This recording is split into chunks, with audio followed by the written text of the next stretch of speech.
ठीक है। तो सबसे पहले आपको मैंने अब ये भी याद करने के लिए एक वर्ड कहा था कि आइडियल सॉल्यूशन। आइडियल सॉल्यूशन की बात हुई है, तो सबसे पहले आप आइडियल सॉल्यूशन को पता करेंगे कि आइडियल सॉल्यूशन होता क्या है। आइडियल सॉल्यूशन हमेशा रूल्स लॉ को फॉलो करता है। किसको फॉलो करता है? रूल्स लॉ को। तो रूल्स लॉ को अगर फॉलो करता है तो इसके अंदर जो फॉर्मूला लगेगा वो रूल्स लॉ का लगेगा। किसको लगेगा? रूल्स लॉ का। ठीक है।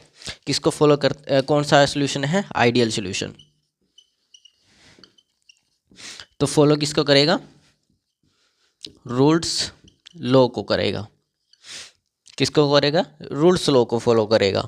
और रूल्स लॉ को अगर फॉलो कर रहा है तो रूल्स लॉ का फॉर्मूला क्या होता है? P pressure is equal to P is equal to हमारे पास होता है P note A plus into में X A plus of P naught B of X B.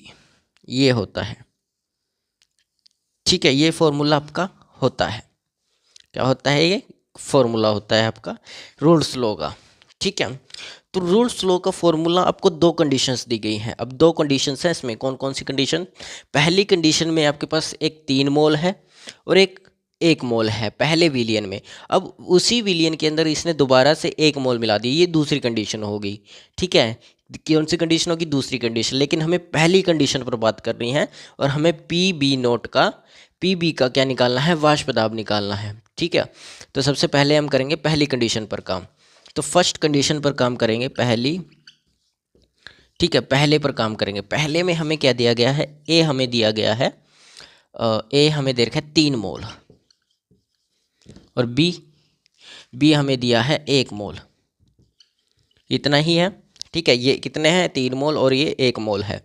ठीक है। और आपको फॉर्मूले में क्या क्या दे रखा है? एक ये दे रखा है और एक ये दे रखा है। आपको इन दोनों के वाष्प दाब नहीं दिए हुए और हमें यही निकालने हैं। ठीक है। ये आपको दिया हुआ है, ये आपको निकालना है। दोनों निकालिए।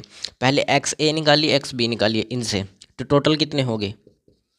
टोटल मोल्स हो गए आपके 3 और 1 4। ठीक है। तो एक्स ए निकाल लो पहले। एक्स ए क्या? Solute, moles of solute divided by दोनों के मोल्स जोड़ दो, टोटल मोल्स। ठीक है। तो पहले के मोल्स कितने? 3 और टोटल कितने? 4। X B is equal to, ठीक है, ये भी कितने हो गए? 1 मोल है इसका और ये 4 आ गया। ये दोनों के मोल फ्रैक्शंस आ गए। ठीक है। अब इन्हीं मोल फ्रैक्शंस वैल्यूज़ को आप इनमें पुट कर दो।